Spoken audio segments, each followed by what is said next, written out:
Isinagawa ang hindi lamang basta pagsasanay sa evacuation center kamakailan, kundi isang mahalagang hakbang tungo sa mas ligtas at mas handang komunidad.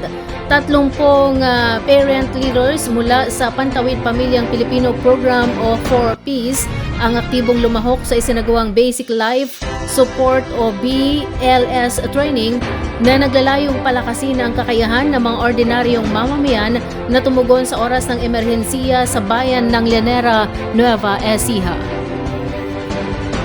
Sa halip na umasa lamang sa mga profesional na rumisponde, binibigyang diin ng inisyatibong ito ang kahalagahan ng community first responders, mga individual na agad na makakakilos bago pa man dumating ang mga otoridad. Sa ganitong paraan, nagiging kritikal ang papel ng mga parent leaders bilang unang linya ng depensa sa kanilang mga pamilya at barangay. Sa isinagawang pagsasanay, tinuruan ang mga kalahok ng tamang paraan ng cardiopulmonary resuscitation o CPR, pagresponde sa choking at iba pang pangunahing first aid techniques.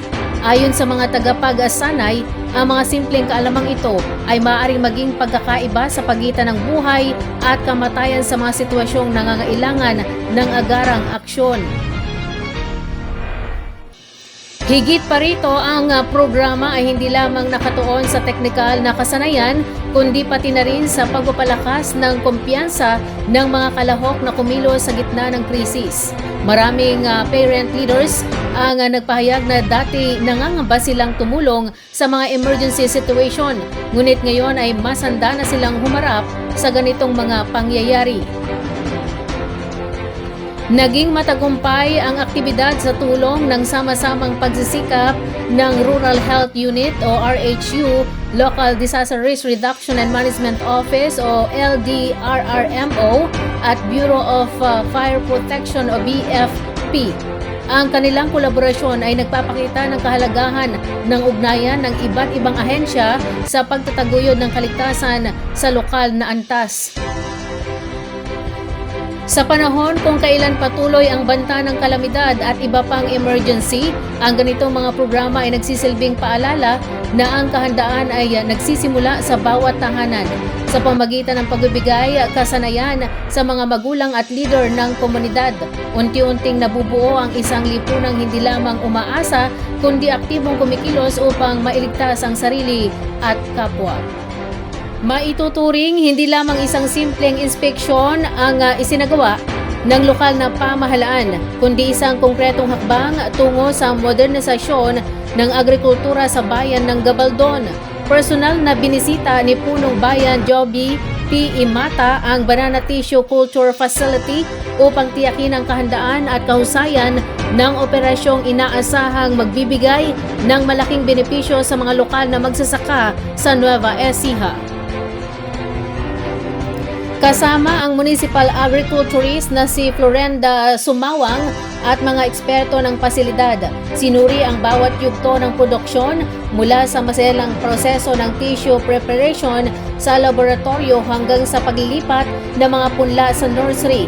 Ang detalyadong inspeksyong ito ay nagpapakita ng layunin ng pamahalaan na hindi lamang magpatupad ng proyekto kundi tiyakin ang kalidad at sustainability nito. Sa mas malawak na perspektiba, ang Banana Tissue Culture Facility ay sumasalamin sa paglipat mula sa tradisyonal patungo sa siyentipikong pamamaraan ng pagsasaka. Sa pamagitan ng teknolohiyang ito, ang mga punla ng saging ay nagiging mas pare-pareho ang kalidad, mas mabilis lumaki at mas lumalaban sa peste at sakit, mga problemang matagal nang kinakaharap ng mga magsasaka sa lalawigan. Ayon sa mga eksperto, ang paggamit ng tissue culture ay hindi lamang nagpapataas ng ani, kundi nakatutulong din sa pagpapatatag ng supply ng saging sa merkado. Sa ganitong paraan, nababawasan ang pagkalugi ng mga magsasaka at mas nagiging predictable ang kanilang kita. Higit pa rito, ang proyekto ay may potensyal na magbukas ng mas malawak na oportunidad mula sa lokal na bentahan hanggang sa posibleng pagpasok sa mas malaking merkado. Ito ay mahalagang hakbang lalo na sa panahon kung saan ang agrikultura ay hinaharap ang iba't ibang hamon tulad ng climate change, peste at pabago-bagong presyo ng produkto. Ang inisyatibang ito ay bahagi ng patuloy na pagsisikap ng lokal na pamahalaan ng Gabaldon na maghatid ng makabago at epesyenteng serbisyo sa sektor ng agrikultura. Sa pamagitan ng integrasyon ng agham at lokal na pamamahala, inaasang mas mapapalakas ang kabuhayan ng mga magsasaka at masisiguro ang pangmatagalang kaunlaran ng bayan.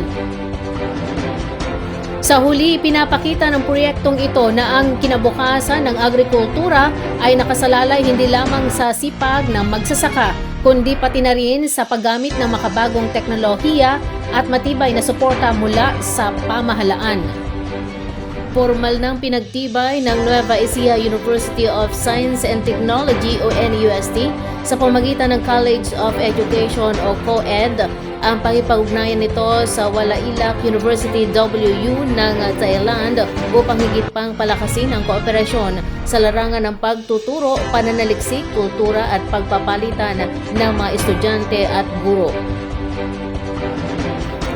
Isinagawa ang paglagda sa Memorandum of Understanding o MOU sa Rico Fajardo Hall ng NUST Sumakab Campus sa Cabanatuan City, Nueva Ecija.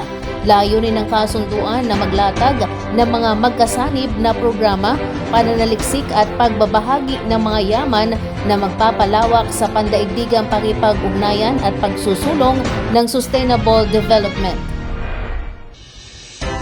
Ayon kay NUST Office of International Affairs Director Eric Claudio, ang nasabing ugnayan ay hindi lamang panandalian kundi isang pangmatagalang kolaborasyon na maaaring humantong sa mas malalaking proyekto sa hinaharap.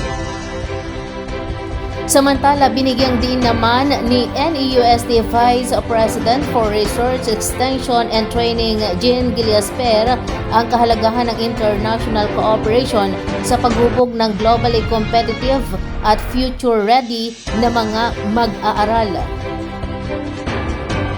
Ipinahayag din ni COED Dean Jonel Peria ang pasasalamat sa pagkakataong makipagtulungan sa WU at tiniyak ang aktibong pagpapatupad ng mga programa sa ilalim ng kasunduan, lalo na ang internship at academic exchange initiatives.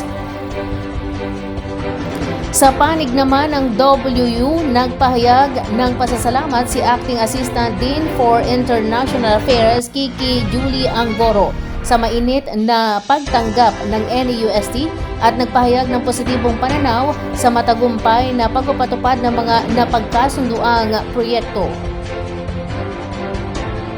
Kabilang din sa mga dumalong delegado mula sa WU sina Acting Assistant Dean for Student Affairs Kedkarn Fanwi Riyarat at mga student interns na sina Nasmi Madardam at Kocha Korn Inquan bilang bahagi ng pagpapatibay ng ugnayan. Nagsagawa rin ng student internship program mula Marso 1 hanggang 28, 2026 na naglalayong palawakin ang experiential learning at cross-cultural exchange ng mga mag-aaral mula sa dalawang universidad.